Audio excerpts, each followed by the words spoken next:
Assalamu alaikum friends, hope you are doing fantastically well. Friends, today I am going to discuss with you one of the excellent novelists of the Victorian age, Charles Dickens. But before proceeding ahead with my lecture friends, I would like to say one thing here. Most of the YouTubers ask their listeners and viewers to subscribe their channel. Here I will not ask you so.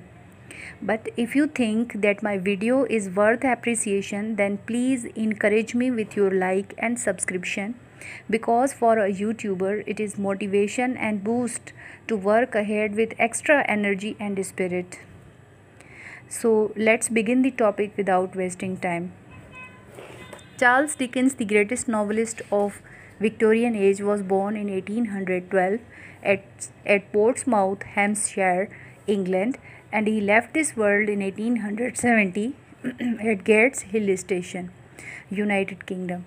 Charles Dickens' full name is Charles Huffam Dickens. He was a novelist, social critic, and journalist. One thing I must tell here, friends, that Charles Dickens is credited with the technique of serialization. Though this technique existed before Charles Dickens, but he gave a finishing touch to this technique as the public looked anxiously for his upcoming episode of the novels. As the public was poor, so they could easily afford the novels in form of episodes.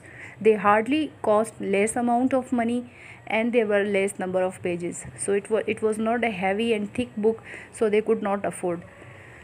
So his first novel, he began with the technique of serialization, was Pickwick Papers. Charles Dickens' childhood was a pathetic one, as his father was poor and bankrupt. He could not afford a good lifestyle. He was in debts. So his father was imprisoned as he could not pay debts on time.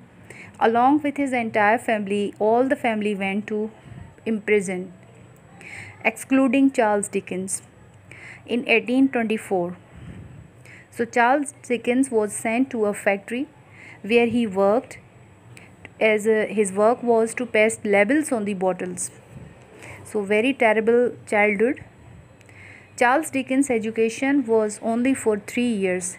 He attended a school in London between 1824 to 1827, and when his family's condition was improved, so he studied only for 3 years. Dickens was forced to leave school again in 1827 when his family was evicted from their home in Somers Town for unpaid rent dues. Dickens learned shorthand, but he did not sit as a disappointed man, but he took up the strength and he worked very hard. He learned shorthand and began his career as a journalist. He worked as a parliamentary reporter for two London newspapers. As a human, we feel greatly sympathetic with the novelist's life. His childhood was full of troubles, poverty. He did not get disappointed, but though he continued his efforts, finally he achieved the position of literary genius among all the Victorian writers. The main reason behind his success was that he criticized the evils of society at that time, and his art of characterization, which is marvelous, unique, and flawless.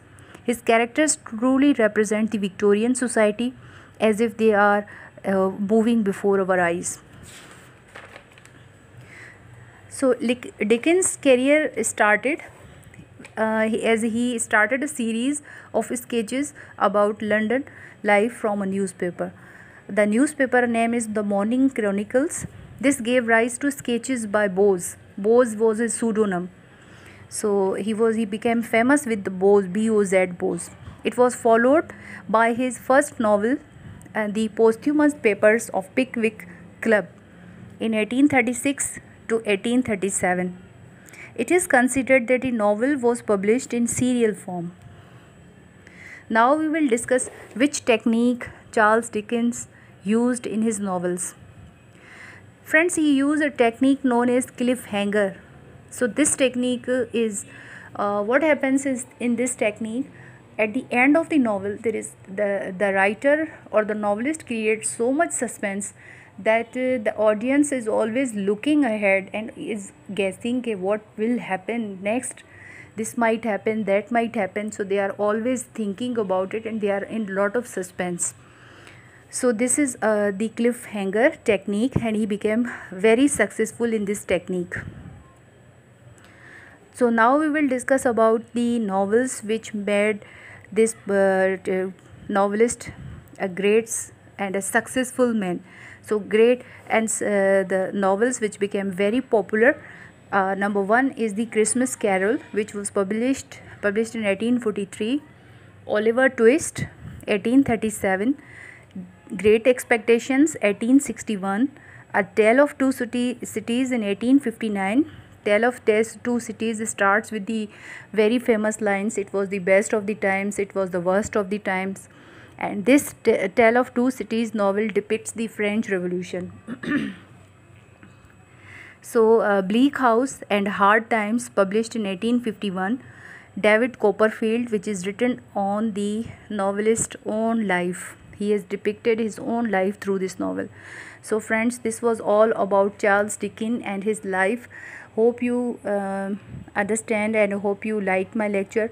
If you have anything to say, please do write in the comments freely. I will try to improve my way of giving lecture. And if you like my video, please do subscribe it. Thank you, friends.